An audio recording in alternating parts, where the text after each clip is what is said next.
Back at it again with another video, and we're back from Talladega. It was a great race altogether. There was a bunch of wrecks, a few wrecks, and Carson Hocevar finally got his first win. It was awesome to see it in this Chili Denty's black Chevrolet.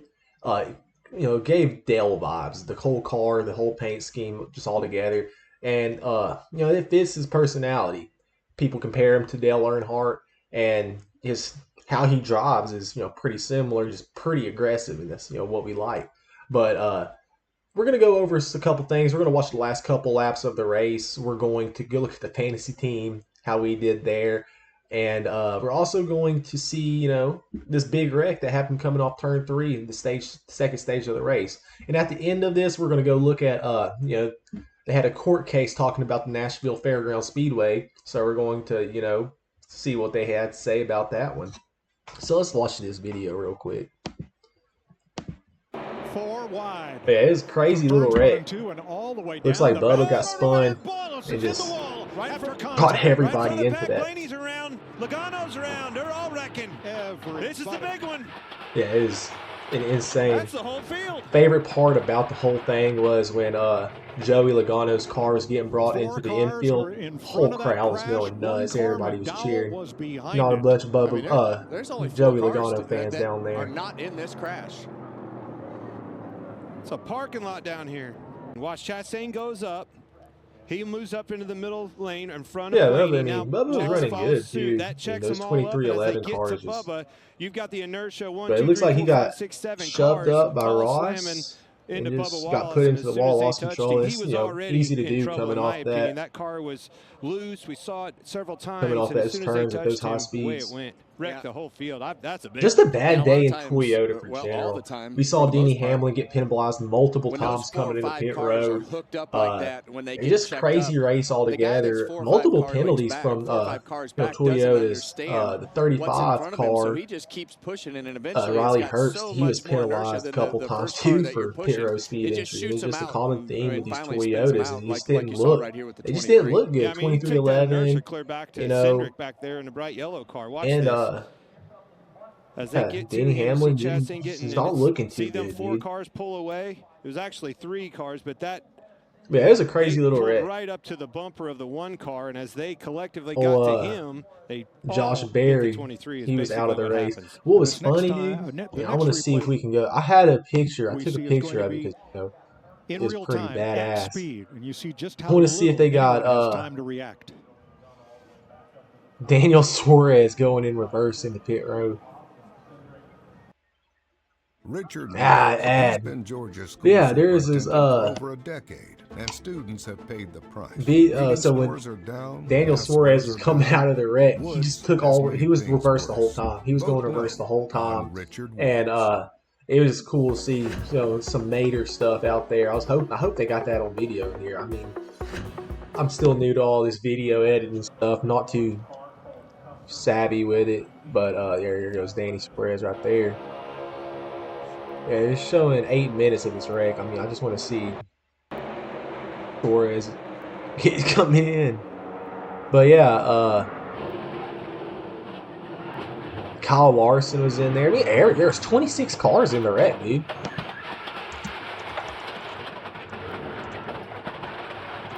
Let's see if you can find it. From onboard Joey Logano.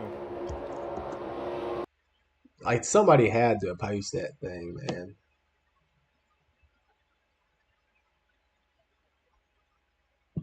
They probably got it in the highlights somewhere. We'll take a pander at it. Big push right here.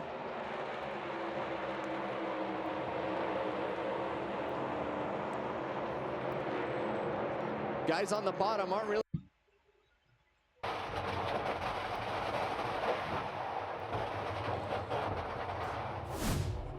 Well, I guess they're not going to show it. But anyways, yeah, Daniel Suarez, dude, he just reserved back into pit road, and it was pretty funny to watch. So let's watch these last few laps of the race. You're kind of watching it a second ago. 43 stuck. Well, that reshuffled the deck. Yeah, so also right here, 43 spun out. 43 was running good. It's been a nice little day for Legacy Motorsports. But there you go, the final 3 laps.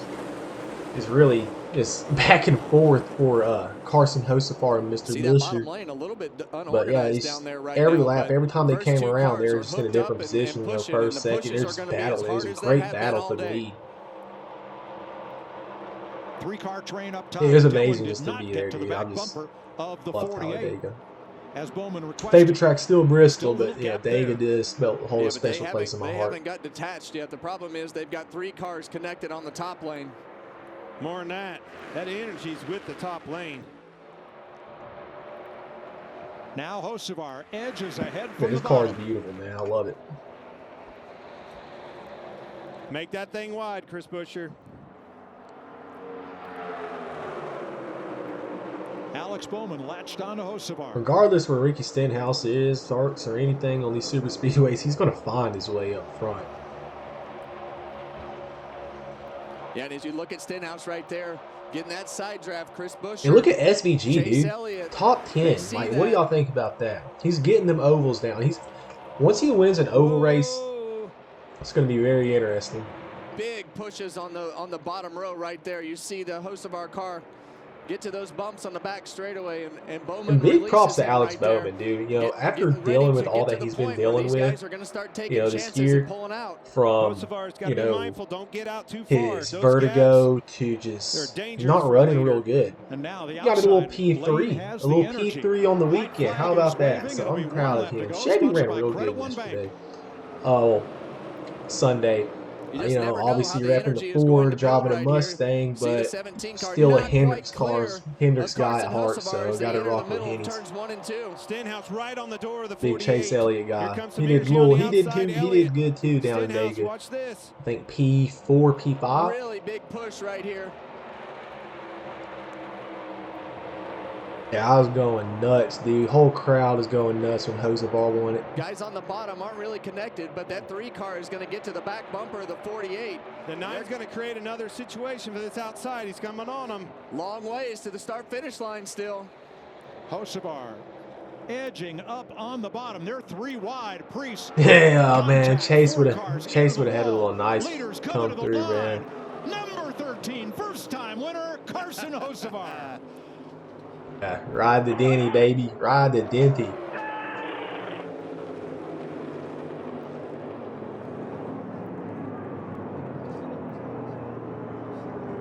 Yeah, that was a nice little wreck. I got a cool little video Carson of it. Hocevar, the Hurricane. Yeah, I was coming off turn 4, so you know, had a good little view of them coming off turn 4. I love the view though. Could see everything from up top.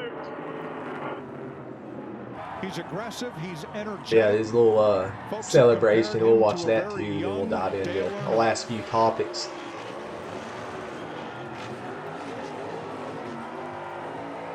It got out the car. He's driving out the car, dude. See that here in a second. But 90s, baby. Ah, dude, them ads are a pain, bundle dude. and save, bundle and save. And I was like, But y'all can save money with Spectrum Mobile, I guess. Start giving me some money if I get y'all some money. He's got something up his sleeve right here, Clint. I think he's wanting to drive it. Yeah, this is badass, dude. I'm so glad. So NASCAR usually does some bad, like crazy stuff, and you know, bans celebrations, bans the cool moves, like Boss Chastain's wall run. But you know, they did be in this celebration, which I'm surprised about. I'm glad they didn't. Well, Alan Kulwicki created the Polish victory lap for his first win. Carson Hocevar wanted to do something memorable for his first victory. He better stop. We're going to hit the wall. Not too sure about this, but hey, it's his show. He's got it figured out now. There we go. Now we got it. I knew it. Oh, boy. Yeah, he just drove. Man, I got a cool little video of him driving in front of us. Yeah, it was great. Actually, yeah, hold up. That's about where we were sitting. Up top, though. Row 46. Really is glad to be there. I love taking. Hopefully we get to Bristol this year. But, yeah, good little victory for Hosey, bro. Proud of him.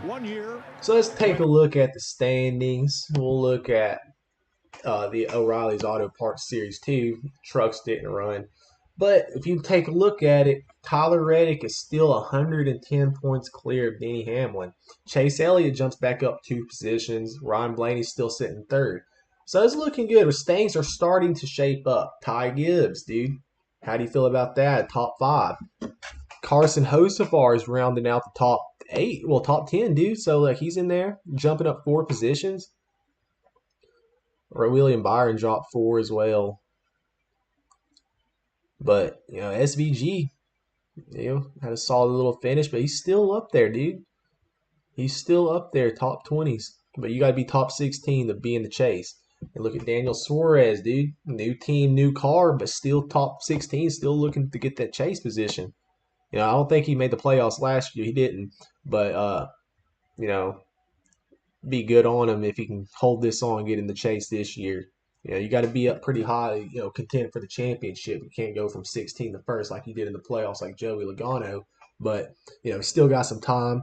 Still got plenty of racing to do. And we'll see how this all shapes up midsummer. Well, that's when we'll generally get the real idea of who's going to be who, where's going to be where.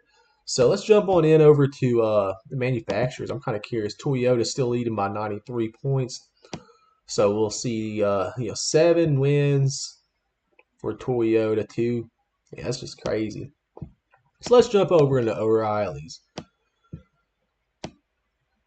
Justin Allgaier still 105 clear. Looking real good on him. My boy Raja Caruth still surrounding out the top in the playoffs. Will chase, so I hope to see him still like me. I hope he makes the chase, dude. Raja's a good guy, good driver. Hope to see a good career out of him, dude. Hopefully we see him in the Cup Series here soon. Yeah, still feeling Justin Allgaier, dude. He's rocking real good this year. Jesse Love still got, some momentum to catch on, but coming off that, season last year, winning the championship, even though some say he doesn't deserve it. It's just a chip on his shoulder. He's still got stuff to prove. But yeah, this weekend we'll have all 3 races in Texas, so I'm looking forward to that. See how the trucks do. So we'll just take a little quick look at the trucks. Just a little refresher. He ain't been racing in a minute. Chandler Smith's still up front. Been up front all year. Caden Honeycutt's looking pretty good. And Corey Haim's not even full time, but look at that, sitting there in 3rd place. All right. So enough of that. Let's take a look at my fantasy team, how we did. I feel we did pretty solid because we did pick Hosey. And we are not yet in the top 100,000, but still, thankfully, leading my league. Yeah, they're definitely going to change it up for Texas, though. But that's enough of that. We're going to jump in to the Nashville Fairgrounds Speedway. So if you didn't see it a few minutes ago when I actually jumped over, to this page, the Nashville Fairgrounds Speedway is here to stay, at least for a little bit longer. So over the past couple weeks, the former driver, obviously Neil, I didn't know his name until now, but Neil Chafin has basically delayed, if anything, the votes on the Fairgrounds Speedway because the petition wasn't clear enough. The petition essentially was very vague, and it gave, it took somebody to at least go to the courts of Nashville and say, hey, this is vague. This is not saying anything about what they want to do with the fairgrounds. It doesn't say if they want to keep it, destroy it, or anything. It's just a very vague petition state form. And, they had to collect 50,000 signatures. And this basically, the judge said that, all right, told the people who was trying to petition against the Fairgrounds Speedway being there, they basically said you'll have until July 15th to rewrite a new petition and collect 50,000 signatures. With that being said, I don't think they will have time to collect those 50,000 signatures or let alone get a new petition written in time, especially with all the negative feedback and publicity that this whole thing has been attracting because of the corruption from Nashville Soccer Club's owner all the way down to the organizations he's funding to get rid of this track. But, all is all, people seem to want to keep the speedway, and we live to fight another day. We won't, hopefully, will not be seeing this on the ballots in November, and it's be here to stay. But it being a Nashville city owned track, something it has to be voted on before anything happens to it. And if racing popularity continues to grow, it's less likely to see this track cease to exist. And I hope that's true. I hope we still see racing at this track. I hope Nashville and NASCARs are able to work together to eventually remodel this track, not the track itself, but the stands and venue, to eventually host a NASCAR Cup Series race there. When it's a great track, great history altogether. It's one of the oldest racetracks in the country, and to see that go would just be pretty sad. So we're glad to see positive things from a racetrack now. We see so many closing. It's good to see, people fighting to keep them up now. So with that being said, I'm going to end it there, and I appreciate y'all sticking around for this video, and we'll get with y'all next time. Appreciate y'all.